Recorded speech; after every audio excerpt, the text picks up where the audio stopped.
ভোজপুরি সিনেমার সুপারস্টার খেসারিলাল যাদব আবারও box office কাঁপাতে আসছেন। এবার সম্পূর্ণ নতুন রূপে ধরা দেবেন তিনি আসন্ন ছবি ডান্সে। ইতিমধ্যেই ছবির মুক্তির দিন ঘোষণা করা হয়েছে, যা নিয়ে দর্শকদের মধ্যে দারুণ উন্মাদনা দেখা যাচ্ছে। আগামী ২১শে ফেব্রুয়ারি বিহার ও ঝাড়খণ্ড জুড়ে মুক্তি পেতে চলেছে এই ছবিটি। সম্প্রতি ডান্স ছবির ট্রেলার প্রকাশ পেয়েছে, যা সোশ্যাল মিডিয়ায় বেশ ভালো সাড়া ফেলেছে। ট্রেলার দেখে বোঝা যাচ্ছে খেসারিলাল যাদবকে এবার একদম ভিন্ন ধাঁচের অ্যাকশন অবতারে দেখা যাবে। অভিনেতা নিজেই বলেছেন, এই ছবিতে দর্শকরা একাধিক নতুন জিনিস দেখতে পাবেন। এটি একটি মিউজিক্যাল লাভ স্টোরি, যেখানে দুর্দান্ত অ্যাকশন দৃশ্য রয়েছে। প্রযোজক সুধীর সিং জানিয়েছে, ডান্স একটি অসাধারণ সিনেমা। প্রথমে বিহার ও ঝাড়খণ্ডে মুক্তি পেলেও পরবর্তীতে আরও অন্যান্য রাজ্যেও মুক্তি পাবে। আমাদের লক্ষ্য ভোজপুরি সিনেমাকে আরও বড় পরিসরে নিয়ে যাওয়া।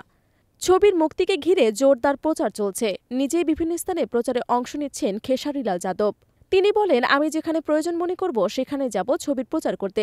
দর্শকদের কাছে অনুরোধ, ছবির ট্রেলার ও পোস্টার শেয়ার করে আরও বেশি মানুষের কাছে পৌঁছে দিন। এই ছবিতে খেসারিলাল যাদবের পাশাপাশি অভিনয় করছেন শাহওয়ার আলী, দেব সিং, সমর্থ চতুর্বেদী, পাপ্পু যাদব, বিজয়লক্ষ্মী, শ্রদ্ধা নবল, মাহি খান সহ আরও অনেকেই। ছবিটির পিআরও হিসেবে দায়িত্ব সামলাচ্ছেন সঞ্চয় ভূষণ পাটিয়ালা।